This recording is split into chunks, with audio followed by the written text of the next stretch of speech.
Hello, Year 8. This is your Lesson 6, Chapter 6. First lesson back after half term. I hope you all managed to have a nice time staying in your houses, but a nice time with your families nonetheless.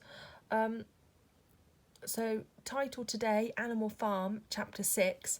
I've put the date as Monday the 20th of April 2020. Again, as normal, if that's not the date today, put whatever date it is, underline it, make it nice and neat. Now, I've actually got the layout of my page a little bit wrong because I forgot that actually what I want you to do before anything else is a summary of chapters 1 to 5, because there's a likelihood that it's been a couple of weeks since you've looked at that information and you need to refresh your memories and your minds before you get back to it. So, as you can see, I've left 7 lines, so that gives you an indication about how much space you're going to need for that summary. Okay, 7 lines, you're not going to need any more than that. And I'm not going to ask you to go back through the book, but you've got all of these notes that you should have been keeping somewhere. Read back through those notes and write up what you think are the key points. Okay, as few words as possible, try and keep it within those 7 lines. Okay. Pause the video for a moment to give yourself a chance to do that. Next thing then, the layout from that point is same as normal. So separate your page into your key events and quotes and your vocab. And the first thing I want you to look at before we move on is the vocab. So again, you've got a list there of 5 words. 4 of them we have looked at previously. So we've got idle, laborious, expelled and resolution. We have looked at those words in the past. So write those words down first and write down what you remember them to mean. And once you've written down your own definition, get your green pen and go back through your notes, find the accurate definitions and make any corrections that are necessary. Okay, pause the video for a moment to allow yourself to do that. Okay, and the final word then from today is a new one. It is indignation, which means anger or annoyance. So just copy that one down, pause the video if you need to, and we're going to move on. So before we start reading today, I actually want to remind you of these commandments, these 7 commandments of animalism, because I think this is a good time to reflect on how well the animals are doing at adhering to these commandments. So, number 1, whatever goes upon 2 legs is an enemy. Is that still the case? Number 2, whatever goes upon 4 legs or has wings is a friend. No animal shall wear clothes. Okay, think about the medals. No animal shall sleep in a bed. No animal shall drink alcohol. No animal shall kill any other animal. And finally, number 7, that really important one, all animals are equal. So worth keeping those in the back of your head today, because we're going to be thinking about in this chapter just how far are the animals actually living by these commandments at this point. We're about midway through the novella, so about halfway through. How well are they actually keeping to those commandments? Okay, so chapter 6. Oh, I've lost my page. Page 45. Okay. All that year, the animals worked like slaves. I've highlighted that because what I want to question, are they working like slaves? Or are they slaves? Okay. But they were happy in their work. They grudged no effort or sacrifice, well aware that everything they did was for the benefit of themselves and for those of their kind who would come after them, and not for a pack of idle, thieving human beings. Are they working for themselves? Throughout the spring and summer, they worked a 60-hour week, and in August, Napoleon announced that there would be work on Sunday afternoons as well. this work was strictly voluntary. But any animal who absented himself from it would have his rations reduced by half. Okay, so is that work really voluntary? The harvest was a little less successful than in the previous year, and 2 fields which should have been sown with roots in the early summer were not sown because the ploughing had not been completed early enough. It was possible to foresee that the coming winter would be a hard one. Okay, so we've got 2 things there that you can add to your list of quotes and key events from this chapter. So the first one is that the animals worked like slaves to complete the windmill. So that's your first quote today for your list of key events. And the needs of the windmill must override everything else. I don't think that has come up yet, but what that's in reference to is the fact that harvest has been impacted, and as a result there is less food, which is what we have just read. So pause the video if you need to, get those notes down, and we'll keep reading.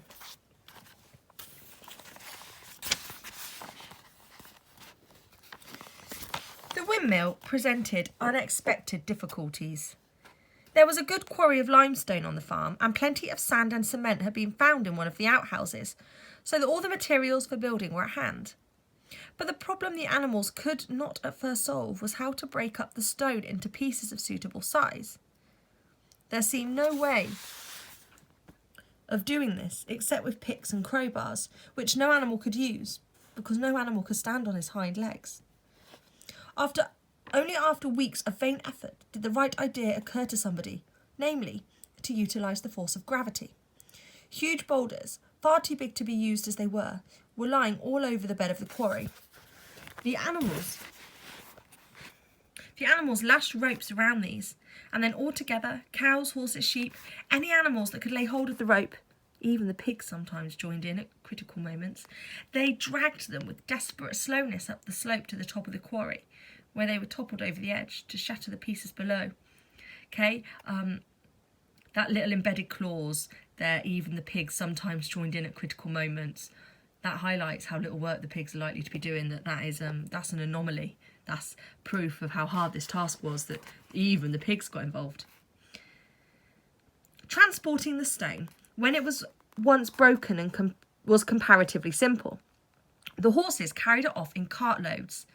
The sheep dragged single blocks. Even Muriel and Benjamin yoked themselves into an old governess cart and did their share.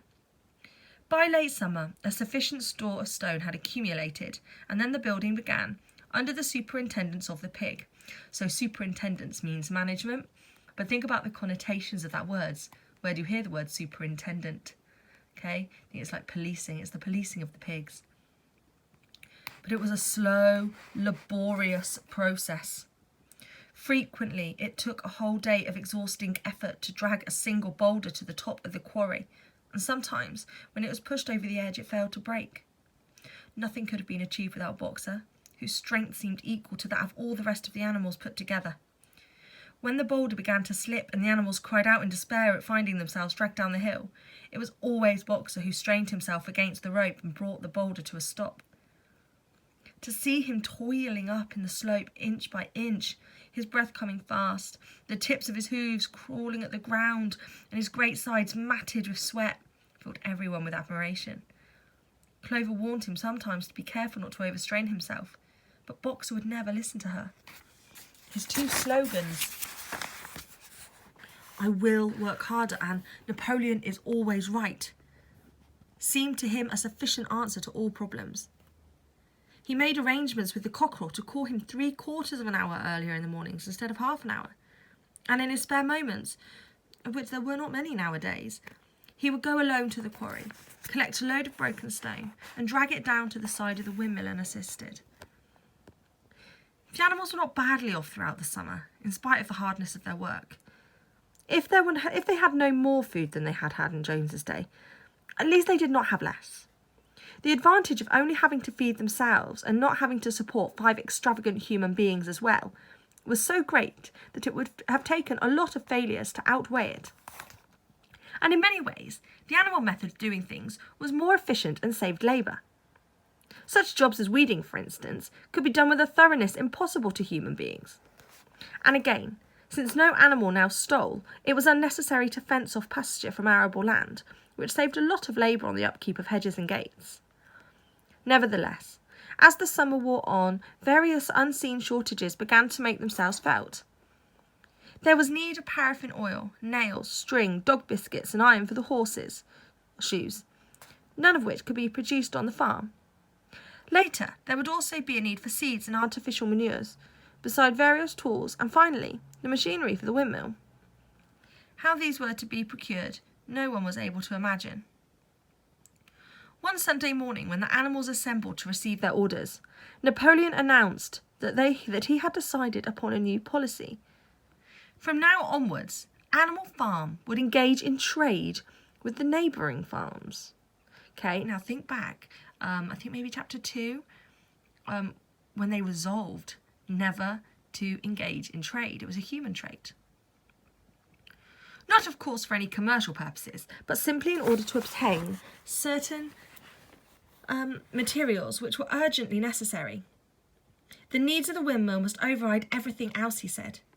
He was therefore making arrangements to sell a stack of hay and part of the current year's wheat crop, and later on, if more money were needed, it would have to be made up by the sale of eggs, for which there was always a market in Willingdon. The hens, said Napoleon, would welcome this sacrifice as their own special contribution towards the building of the windmill. Can you remember one of the things that was highlighted in the start was how wrong it was that the humans stole the hens' eggs, and now the pigs are going to be doing it. Once again, the animals were conscious of a vague uneasiness. Never to have any dealings with human beings, never to engage in trade, never to make use of money. Had these not been among the earliest resolutions passed at that first triumphant meeting after Jones was expelled? All the animals remember passing such a resolution, or at least they thought they remembered it. The 4 young pigs who had protested when Napoleon abolished the meetings raised their voices timidly, but they were promptly silenced by a tremendous growling from the dogs. Then, as usual, the sheep broke into 4 legs good, 2 legs bad, and the momentary awkwardness was smoothed over.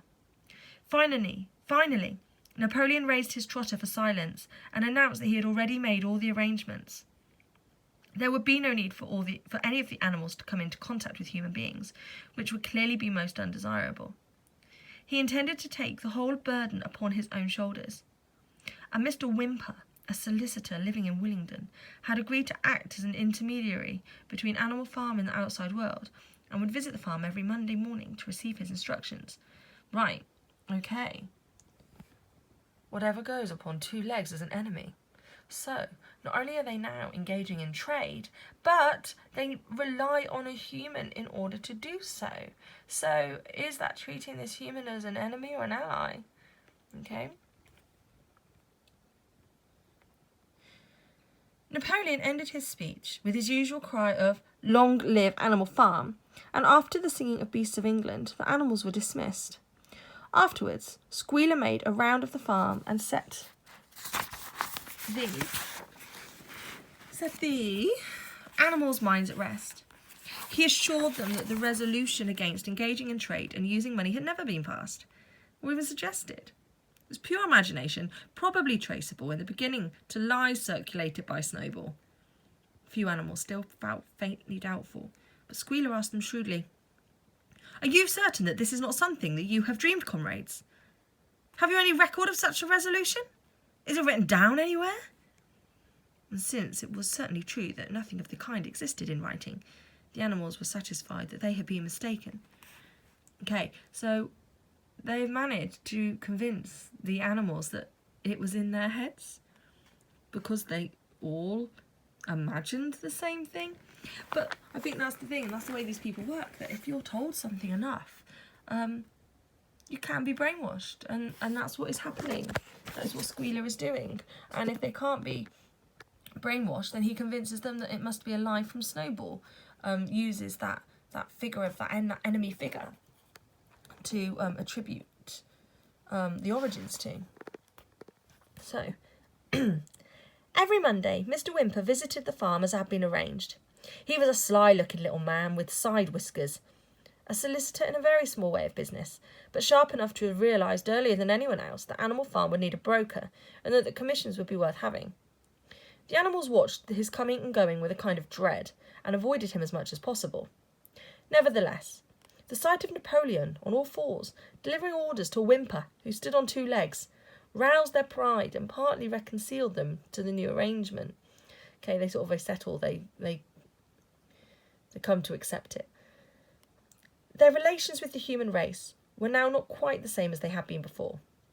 The human beings did not hate Animal Farm any less now than it was prospering.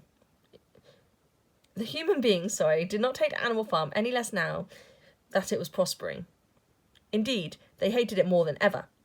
Every human being held it as an article of faith that the farm would go bankrupt sooner or later, and, above all, that the windmill would be a failure, was bound to fall down, or that if it did stand up, that it would never work. And yet, against their will, they had developed a certain respect for the efficiency with which the animals were managing their affairs. One symptom of this was that they had begun to call Animal Farm by its proper name and ceased to pretend that it was called Manor Farm. They had also dropped their championship of Jones, who had given up hope of getting his farm back and gone to live in another part of the country. Except through Whymper, there was as yet no contact between Animal Farm and the outside world, but there were constant rumours that Napoleon was about to enter into a definite business agreement, either with Mr. Pilkington of Foxwood or with Mr. Frederick of Pinchfield, but never, it was noticed, with them both simultaneously. It was about this time that the pigs suddenly moved into the farmhouse and took up residence there. Again, animals seemed to remember that a resolution against this had been passed in the early days, and again Squealer was able to convince them that this was not the case. Okay, let's look back at the original rules. No animal shall sleep in a bed. Okay, no animals shall sleep in a bed.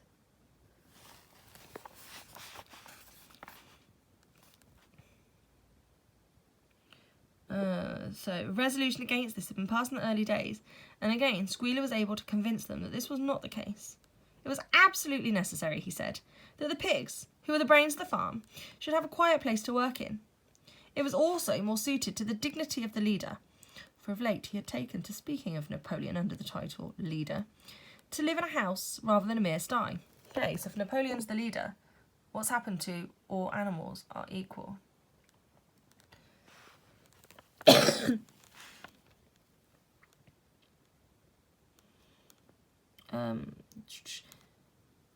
To live in the house rather than a mere sty. Nevertheless, some of the animals were disturbed when they heard that the pigs not only took their meals in the kitchen and used the drawing room as if it were a recreation room, but also slept in the beds. Boxer passed it off as usual with, "Napoleon is always right." But Clover, who thought he remembered a definite ruling against the beds, went to the end of the barn, tried to puzzle out the 7 commandments which were inscribed there. Finding herself unable to read more than individual letters, she fetched Muriel. Okay, sorry, just had to stop a minute. Got a bit of a cough. Oh, right, so next couple of notes that you need are these. So, Napoleon employs Mr. Whymper as a solicitor to help him set up trade with the other farms, and the pigs move into the farmhouse and sleep in beds. So pause the video for a moment, get those couple of notes down, and then we'll finish reading the chapter, hopefully. So,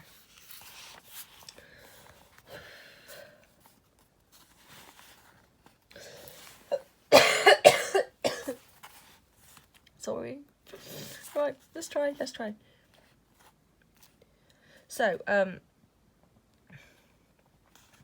So she had to go and fetch Muriel. Clover this was, wasn't it? Yeah. So Clover's had to go and fetch Muriel because she can't read the writing on the wall. "Muriel," she said, "read me the 4th commandment. Does it not say something about never sleeping in a bed?" With some difficulty, Muriel spouted out. Right, let's look at the 4th commandment. No animal shall sleep in a bed. It says, "No animal shall sleep in a bed with sheets," she announced finally. How strange. Curiously enough, Clover had not remembered the fourth commandment mentioning sheets. But, as it was there on the wall, it must have done so. And Squealer, who happened to be passing at the moment, attended by 2 or 3 dogs, was able to put the whole matter into proper perspective. "You have heard then, comrades," he said.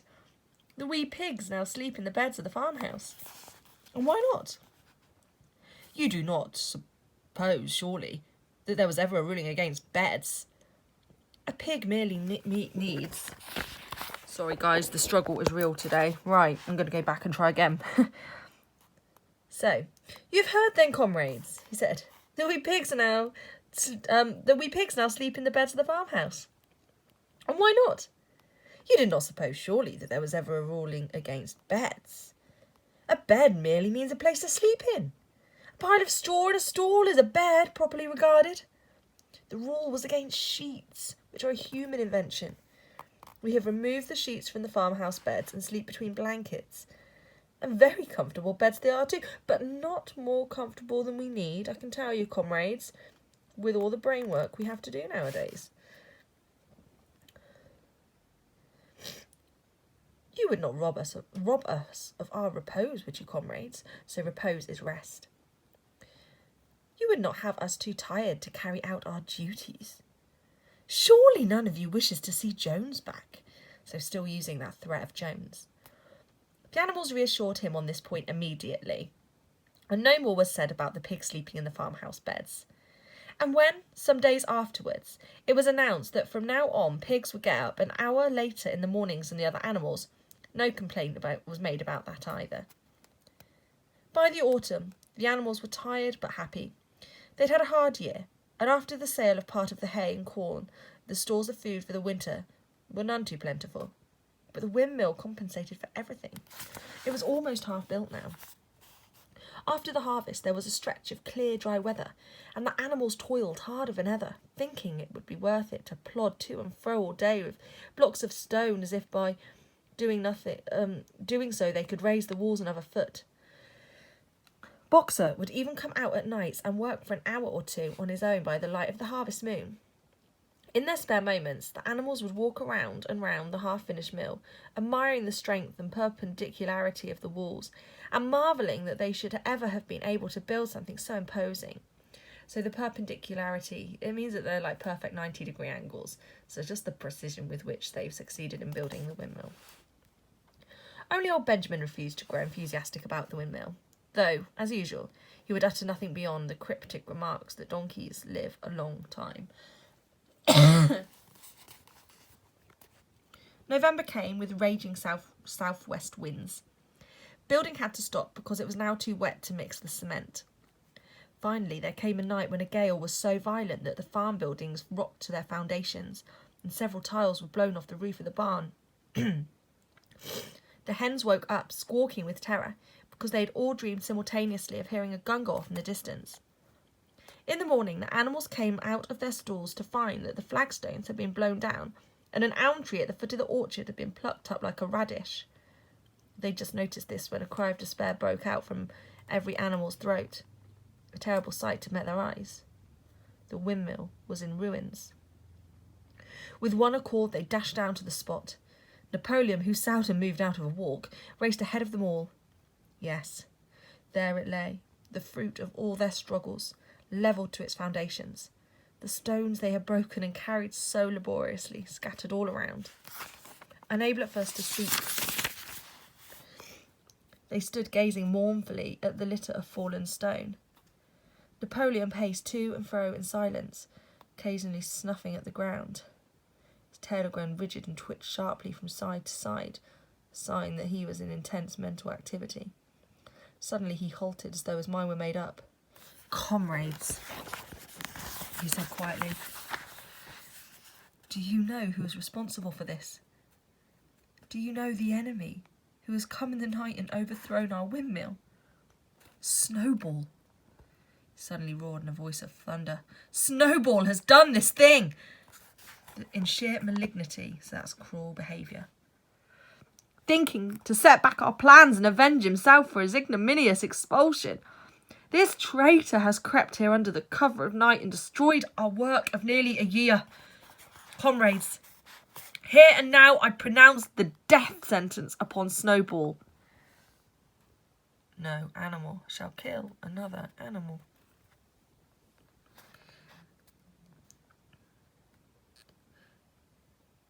Animal hero, second class, and half a bushel of apples to any animal who brings him to justice. A full bushel to anyone who catches him alive.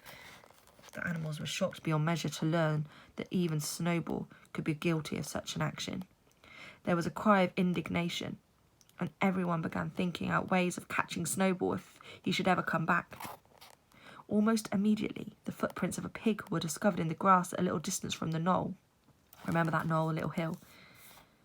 They could only be traced for a few yards, but appeared to lead to a hole in the hedge. Napoleon snuffed deeply at them and pronounced them to be Snowball's. He gave it as his opinion that Snowball had probably come from the direction of Foxwood Farm. "No more delays, comrades," cried Napoleon when the footprints had been examined. "There is work to be done. This very morning we begin rebuilding the windmill. And we will build through the winter, rain or shine. We will teach this miserable traitor that he cannot undo our work so easily." So a traitor is someone who betrays you or goes behind your back.